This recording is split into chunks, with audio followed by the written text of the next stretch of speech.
নমস্কাৰ news 18 digital লাইভত মই সৌৰভ গাৰ্গ ইৰানৰ ওপৰত সাময়িকভাৱে আক্ৰমণ বন্ধ কৰাৰ কথা ঘোষণা কৰিছে আমেৰিকাই ডনাল্ড ট্ৰাম্পে এই কথা ট্ৰুথ ছ'চিয়েলত ঘোষণা কৰিছে আৰু ইয়াৰ কেইবাটাও কাৰণ আছে কিন্তু এই যুদ্ধখন অতি সোনকালে বন্ধ হ'ব লাগে বুলি সমগ্ৰ বিশ্ববাসীয়ে কৈ আছিল কাৰণ সমগ্ৰ বিশ্বৰ বাণিজ্যৰ বজাৰৰ ওপৰত ইয়াৰ প্ৰভাৱ পৰিছিল তেলৰ ওপৰত প্ৰভাৱ পৰিছিল এলপিজিৰ ওপৰত প্ৰভাৱ পৰিছিল কিন্তু কিছুদিন পূৰ্বে দুইখন দেশৰ মাজত আলোচনা হৈছিল মধ্যস্থতাকাৰীৰ ওপৰত পাকিস্তান আছিল কাটাৰ আছিল তেওঁলোকে ডনাল্ড ট্ৰাম্প আৰু ইৰানৰ যিসকল প্ৰতিনিধি আছিল তেওঁলোকৰ মাজত আলোচনাৰ কাৰণে চেণ্টাৰ চৰ্চা কৰিছিল কিন্তু তাৰ পাছতো ডনাল্ড ট্ৰাম্পে ধাৰাবাহিক আক্ৰমণ অব্যাহত ৰাখিছিল আৰু ইৰানৰ প্ৰত্যাক্ৰমণ কৰি আছিল তেওঁলোকৰ সংঘাতটো লাগি আছিল হৰমুজ প্ৰণালীক লৈ হৰমুজ প্ৰণালী নিজৰ বুলি দাবী কৰিছিল ডনাল্ড ট্ৰাম্পে কৈছিল যে আমাৰ এতিয়া হৰমুজ প্ৰণালীত আমাৰ শাসন চলি আছে তেওঁলোকে কৈছিল আৰু ইৰানে সেই কথা মনা নাছিল কিন্তু শেহতীয়াকৈ এতিয়া সাময়িকভাৱে সেই ইৰানৰ ওপৰত যি আক্ৰমণ চলি আছিল সেয়া বন্ধ কৰাৰ কথা ঘোষণা কৰিছে ডনাল্ড ট্ৰাম্পে আৰু তেওঁ কৈছে ইৰানৰ লগতে যুদ্ধৰ প্ৰভাৱ পৰা মধ্যপ্ৰাচ্যৰ কেইবাখনো দেশৰ অনুৰোধত ডনাল্ড ট্ৰাম্পে এই সিদ্ধান্ত গ্ৰহণ কৰিছে বুলি কৈছে মধ্যপ্ৰাচ্যৰ কেইবাখনো দেশ আছে পোনপটীয়াকৈ যেতিয়া আমেৰিকাই ইৰানৰ ওপৰত আক্ৰমণ কৰিছিল ইৰানে কিন্তু আওপকীয়াকৈ কাটাৰ বা যি অন্য দেশসমূহ আছে সৌদি আৰব আছে বা এই দেশসমূহত তেওঁলোকে আক্ৰমণ কৰিছিল য'ত আমেৰিকাৰ সেনাবাহিনীৰ ঘাটি আছে আৰু প্ৰভাৱ পৰিছিল মধ্যপ্ৰাচ্যত তাৰ পাছতে এতিয়া ক্ষিপ্ৰ আৰু এখন চূড়ান্ত চুক্তি সম্পন্ন হোৱাৰ আশা ৰাখিছে আমেৰিকাৰ ৰাষ্ট্ৰপতি ডনাল্ড ট্ৰাম্পে তেওঁ কৈছে যে আক্ৰমণ প্ৰত্যাহাৰ কৰাৰ দুটা কাৰণ আছে ডনাল্ড ট্ৰাম্পৰ মতে তেওঁ যি জনাইছে ট্ৰুথ ছ'চিয়েলত তাৰ হৈছে অন্যতম এটা হৈছে শান্তি চুক্তিৰ আলোচনা কোৱা হৈছে ৰাষ্ট্ৰপতি ডনাল্ড ট্ৰাম্পৰ মতে ইৰানে এক চুক্তি কৰিবলৈ মান্তি হৈছে য'ত পাৰমাণৱিক ভাবুকি সমাপ্ত কৰা আৰু হৰমুজ প্ৰণালী সম্পূৰ্ণভাৱে মুকলি কৰাৰ চৰ্ত অন্তৰ্ভুক্ত আছে যি দুটা চৰ্তক লৈ পেলাই দুয়োখন দেশৰ মাজত আটাইতকৈ বেছি সংঘাত আছিল কাৰণ সকলোৱে জানে যে ইৰানৰ যি পাৰমাণৱিক কাৰ্যসূচী আছে তেওঁলোকে নিজৰ দেশক যেনেকৈ পাৰমাণৱিক অস্ত্ৰ-শস্ত্ৰ বিকশিত কৰাৰ কাৰণে কাম কৰি আছিল তাত চকু আছিল আমেৰিকাৰ আৰু আমেৰিকাই সেইখিনি সময়তেই ইজৰাইলক ব্যৱহাৰ কৰি প্ৰথমতে ইৰানৰ ওপৰত আক্ৰমণ কৰিছিল আৰু আৰম্ভণিৰ প্ৰায় এই বছৰে ইয়াৰ বিগত আগৰ বছৰটো যি অপাৰেশ্যন মিডনাইট হামাৰ চলাইছিল আমেৰিকাই তেতিয়াও কিন্তু বাছি তেওঁলোকে তেহৰান হওক বা ইস্পাহান হওক এই অঞ্চলসমূহত য'ত ইৰানৰ পাৰমাণৱিক কাৰ্যসূচীসমূহ চলি আছিল তাত তেওঁলোকে আক্ৰমণ কৰিছিল আৰু ইৰানৰ যিমান ইউৰেনিয়াম আছিল সেইবোৰ ধ্বংস কৰিবৰ কাৰণে তেওঁলোকে বাৰম্বাৰ চেষ্টা কৰিছিল কিন্তু সেই চেষ্টা বিফল হৈছিল কাৰণ ইৰানে উচিত প্ৰত্যুত্তৰ দিছিল তাৰ পাছত পুনৰ যেতিয়া যুদ্ধ আৰম্ভ হ'ল তেতিয়া কিন্তু ইৰানৰ আন্তঃগাঁথনি তেওঁলোকে ধ্বংস কৰিবলৈ চেষ্টা কৰিলে আৰু এটা কথা অপ্ৰিয় হলেও সত্য যে ইৰানৰ তৃতীয় পৰ্যায়লৈকে প্ৰথম পৰ্যায়ৰ যি নেতা আছিল আয়াতুল্লাহ খামেনি তেওঁৰ পাছত পৰৱৰ্তী সময়ত তেওঁলোকৰ সেনাবাহিনীৰ উচ্চপদস্থ বিষয়াসকলক আমেৰিকাই হত্যা কৰিলে এতিয়া প্ৰায় তেওঁলোকৰ ইৰানক এতিয়া কোৱা হৈছে যে ইৰানৰ নেতৃত্বৰ অভাৱ ঘটিছে কিন্তু নেতৃত্বৰ অভাৱ ঘটা সত্ত্বেও ইৰানে কিন্তু প্ৰত্যাক্ৰমণ কৰিবলৈ এৰা নাছিল অৱশেষত ডনাল্ড ট্ৰাম্পে নিজেই ক'বলৈ বাধ্য হৈছে যে এখন চুক্তি হ'ব সেয়া আকৌ ডনাল্ড ট্ৰাম্পে কোৱা কথা সেইটো কিমান সঁচা কিমান মিছা সেইটো পৰৱৰ্তী সময়ত লক্ষণীয় হ'ব কিন্তু ডনাল্ড ট্ৰাম্পে দাবী কৰিছে যে এখন স্থায়ী শান্তি চুক্তি হ'ব য'ত শান্তি চুক্তিৰ আলোচনাৰ দুটা কথা উল্লেখ থাকিব এই দুটা ইতিমধ্যেই ইৰানে মানি ল'বলৈ তেওঁলোকে সন্মতি প্ৰকাশ কৰিছে বুলি ডনাল্ড ট্ৰাম্পৰ ফালৰ পৰা কোৱা হৈছে য'ত পাৰমাণৱিক ভাবুকি সমাপ্ত কৰা মানে পাৰমাণৱিক কাৰ্যসূচী সমাপ্ত কৰিব ইৰানে লগতে হৰমুজ প্ৰণালী যিটো সমগ্ৰ বিশ্বৰ কাৰণে তেল পৰিবাহীৰ কাৰণে বা যি এলপিজি পৰিবাহীৰ কাৰণে অত্যন্ত এটা গুৰুত্বপূৰ্ণ বাণিজ্যিক দিশৰ ফালৰ পৰা গুৰুত্বপূৰ্ণ বিভিন্ন দেশৰ যিবোৰ সামগ্ৰী কঢ়িয়াই অনা জাহাজসমূহ আছে এই হৰমুজ প্ৰণালীৰ মাজেৰে আহে কিবা কাৰণত যদি হৰমুজ প্ৰণালীৰ মাজেৰে আহিব নোৱাৰে তেন্তে ঘূৰি আহিলে যথেষ্ট টকাৰ খৰচ হয় আৰু সেইকাৰণে বিগত সময়ছোৱাত আমি দেখিছোঁ যে তেলৰ মূল্য বৃদ্ধি হৈছে এলপিজিৰ মূল্য বৃদ্ধি হৈছে তেনে এক পৰিস্থিতিৰ পাছত সমগ্ৰ বিশ্ববাসীয়ে এই যুদ্ধৰ অৱসান বিচাৰিছিল কিন্তু এতিয়া হৰমুজ প্ৰণালী মুক্ত কৰা বা ইৰানৰ পাৰমাণৱিক কাৰ্যসূচী বন্ধ কৰা এইবোৰ ক্ষেত্ৰত গুৰুত্ব আৰোপ কৰা হৈছে আৰু ডনাল্ড ট্ৰাম্পে যেটো জনাইছে যে তেওঁলোকে সেইবোৰ ক্ষেত্ৰত সন্মতি জনাইছে আঞ্চলিক হেঁচা সৌদি আৰবৰ যুৱৰাজ মহম্মদ বিন ছলমান আৰু কাটাৰৰ দৰে দেশসমূহে আমেৰিকাক নতুনকৈ আক্ৰমণ নকৰিবলৈ কূটনৈতিকভাৱে বিষয়টোক সমাধান কৰিবলৈ আহ্বান জনাইছিল যি আহ্বানৰ প্ৰতি ডনাল্ড ট্ৰাম্পে সঁহাৰি জনাইছে আৰু লগতে অস্থায়ী বিৰতি এই তিনিটা কাৰণে কোৱা হৈছে অস্থায়ী বিৰতি হৈছে আমেৰিকাই স্পষ্ট কৰি দিছে যদিহে ইৰানে চুক্তিৰ চৰ্তসমূহ সোনকালে মানি নলয় তেন্তে সামৰিক আক্ৰমণৰ বিকল্প এতিয়াও খোলা আছে এইটো কথাও পুনৰ এটা ভাবুকি তেওঁলোকে প্ৰদান কৰিছে যে আমি এটা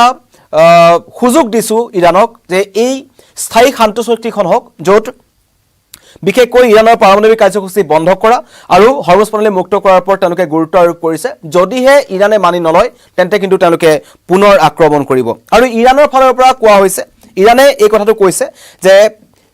কোনো কাৰণত আমেৰিকাৰ সৈতে তেওঁলোকে এই কথাত সন্মতি প্ৰকাশ নকৰে কিন্তু তাৰ পাছতো ইৰান আক্ৰমণ স্থগিত ৰখাৰ সিদ্ধান্তক ইজৰাইলে সমৰ্থন কৰাৰ দাবী জনাইছে ডোনাল্ড ট্ৰাম্পে কাৰণ ইজৰাইলৰ বাৰম্বাৰ আক্ৰমণ কৰি আছিল বেইৰুটত আক্ৰমণ কৰি আছিল হুথি বিদ্ৰোহীসকলৰ যিবোৰ ঘাটি আছে তাত তেওঁলোকে আক্ৰমণ কৰি আছিল কিন্তু এতিয়াও মধ্যপ্ৰাচ্যত অব্যাহত আছে আক্ৰমণৰ প্ৰত্যাক্ৰমণ সৌদি আৰব সংযুক্ত আৰব আমিৰচাৰীৰ সৈতে সমস্ত তৈলক্ষেত্ৰ ধ্বংস কৰি দিয়াৰ হুংকাৰ ইৰানৰ বৈদেশিক মন্ত্ৰী আব্বাছ আৰঘাছিৰ এই যি ডোনাল্ড ট্ৰাম্পে যি ঘোষণা কৰিলে য'ত ট্ৰুথ ছ'চিয়েলত তেওঁ কৈছে যে আমি ইৰানৰ ওপৰত আক্ৰমণ নকৰোঁ কাৰণ এখন স্থায়ী চুক্তি হ'ব আৰু সেই চুক্তিখনৰ মতে ইৰানে কোনো ধৰণৰ পাৰমাণৱিক কাৰ্যসূচী তেওঁলোকে পুনৰ কাম নকৰে আৰু লগতে হৰমুজ প্ৰণালী তেওঁলোকে মুকলি কৰি দিব ইয়াৰ পিছত কিন্তু ইৰানৰ প্ৰতিক্ৰিয়া আহিছে ইৰানৰ প্ৰতিক্ৰিয়াত তেওঁলোকে জনাইছে যে আমেৰিকাৰ ওচৰত আক্ৰমণ বন্ধৰ বাবে অনুৰোধ কৰা বুলি ট্ৰাম্পে যি দাবী কৰিছে সেয়া নাকচ কৰিছে আৰু লগতে তেওঁলোকৰ সেনা বাহিনী এতিয়াও উচ্চ সতৰ্কতা বা হাই এলাৰ্টত আছে বুলি ইৰানে জানিবলৈ দিছে যদিহে আমেৰিকাই আক্ৰমণ কৰে পূৰ্বৰ দৰেই আমেৰিকাক প্ৰত্যাক্ৰমণ কৰা হ'ব বুলি তেওঁলোকে জানিবলৈ দিছে আৰু নৌ বাহিনীৰ যি অৱৰোধ আছে আক্ৰমণ বন্ধ হলেও ইৰানৰ বন্দৰসমূহৰ ওপৰত আমেৰিকাৰ নৌসেনা বাহিনীৰ অৱৰোধ এতিয়াও বাহাল আছে যেটো আমেৰিকাই সমগ্ৰ বিশ্ববাসীৰ সন্মুখত মিছা কথা ক'বলৈ বিচাৰিছে বুলি ইৰানৰ ফালৰ পৰা দাবী জনোৱা হৈছে তেওঁলোকে কৈছে যে হৰমুজ প্ৰণালীত এতিয়াও আমেৰিকাৰ নৌসেনা বাহিনীয়ে তেওঁলোকৰ প্ৰভুত্ব দেখুৱাইছে যেটো কোনো কাৰণত আমেৰিকাৰ অংশ নহয় আৰু সেই অঞ্চলসমূহৰ পৰা আমেৰিকাই যেতিয়া তেওঁলোকৰ নৌসেনা বাহিনী আঁতৰাই নিব বা ইৰানৰ যিবোৰ বন্দৰ আছে বন্দৰ চহৰসমূহ আছে তাৰ পৰা যেতিয়া তেওঁলোকে আমেৰিকাৰ সেনা বাহিনী বা নৌ বাহিনী লৈ যাব তেতিয়াহে তেওঁলোকে আলোচনাৰ মেজলৈ আহিব অন্যথা কোনো কাৰণত এই পৰিস্থিতিত এই যুদ্ধৰ পৰিস্থিতিত আমেৰিকাক তেওঁলোকে বিশ্বাস নকৰে কাৰণ আমেৰিকাই পূৰ্বতে তেওঁলোকৰ লগত বিশ্বাসঘাতকতা কৰিছে এয়া ইৰানৰ ফালৰ পৰা আহিছে আৰু লগতে আমেৰিকান নাগৰিকলৈ সতৰ্কবাণী প্ৰেৰণ কৰিছে ইৰানে কৰিছে পৰিস্থিতি যিকোনো মুহূৰ্তত সলনি হ'ব পাৰে মধ্যপ্ৰাচ্যত থকা আমেৰিকাৰ দূতাবাসসমূহে তেওঁলোকৰ নাগৰিকসকলক প্ৰয়োজন হ'লে সেই অঞ্চল এৰি যাবলৈ সাজু থাকিবলৈ কোৱা হৈছে ইৰানৰ ফালৰ পৰা কাৰণ ইৰানে ইতিমধ্যে মই কৈছো যে যেতিয়া আমেৰিকাই ইৰানৰ ওপৰত আক্ৰমণ কৰে বা সেনা বাহিনীয়ে যেতিয়া আক্ৰমণ কৰে মধ্যপ্ৰাচ্যত যি ঘাটি পাতি আমেৰিকান সেনা বাহিনী আক্ৰমণ কৰিছে তাৰ ভিতৰত অন্যতম হৈছে কাটাৰ তেওঁলোকৰ সেনা বাহিনী ঘাটি আছে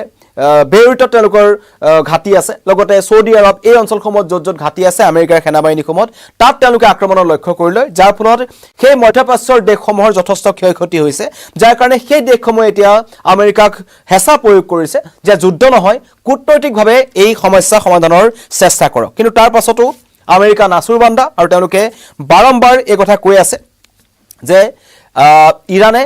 তেওঁলোকৰ শৰ্ত মানি লৈছে কিন্তু ইয়াৰ পাছতো মই কৈছো যে সৌদি আৰব আৰু সংযুক্ত আৰব আমিৰচাহীৰ সমস্ত তৈলক্ষেত্ৰ ধ্বংস কৰি দিয়াৰ হুংকাৰ প্ৰদান কৰিছে ইৰানৰ বৈদেশিক মন্ত্ৰী আব্বাছ আৰঘাছিয়ে ইফালে ইৰানৰ কেইবাখনো ড্ৰোন ভূপত্য কৰাৰ দাবী কৰিছে কুৱেইট প্ৰশাসনে কাৰণ কুৱেইটতো আক্ৰমণ কৰি আছে আৰু যেতিয়া আক্ৰমণ প্ৰত্যাক্ৰমণ হৈছে তেতিয়া কুৱেইটৰ ফালৰ পৰা কোৱা হৈছে যে ইৰানৰ কেইবাখনো ড্ৰোন তেওঁলোকে ধ্বংস কৰিছে কাৰণ ড্ৰোনৰ জৰিয়তে তেওঁলোকে আক্ৰমণ কৰি আছে এনে পৰিস্থিতিত কেৱল এক চেনেলত সীমাবদ্ধ আছে মধ্যপ্ৰাচ্যৰ শান্তি যেটো কেৱল ডোনাল্ড ট্ৰাম্পে যি ট্ৰুথ ছ'চিয়েলত কৈছে বা এক চেনেলত যিবোৰ কথা লিখি আছে তাতেই কেৱল শান্তি সীমাবদ্ধ আছে বুলি কৈছে তাৰ বাহিৰে মধ্যপ্ৰাচ্যত কিন্তু যুদ্ধ চলি আছে আক্ৰমণ প্ৰত্যাক্ৰমণ চলি আছে হামাছে অস্ত্ৰ সম্বৰণ কৰিবলৈ মান্তি হোৱাৰ খবৰ ওলোৱাৰ সময়তেই ইজৰাইলৰ ভয়ংকৰ আক্ৰমণে তাৰে এটা ইংগিত দিছে কাৰণ হামাছৰ লগত ইজৰাইলে দীৰ্ঘদিন ধৰি যুদ্ধ কৰি আছে আৰু হামাছক সম্পূৰ্ণৰূপে শেষ নকৰালৈকে ইজৰাইলে তেওঁলোকৰ যুদ্ধ বন্ধ নকৰে বুলি তেওঁলোকে স্পষ্ট কৰি দিছিল যাক লৈ আমেৰিকা আৰু ইজৰাইলৰ মাজত যি সুসম্পৰ্ক আছিল তাত কৰবাত নহয় কৰবাত ফাট মেলিছিল কিন্তু এতিয়া পুনৰ তেওঁলোকে কৈছে যে আক্ৰমণ অব্যাহত থাকিব দেওবাৰে পুৱাৰ পৰা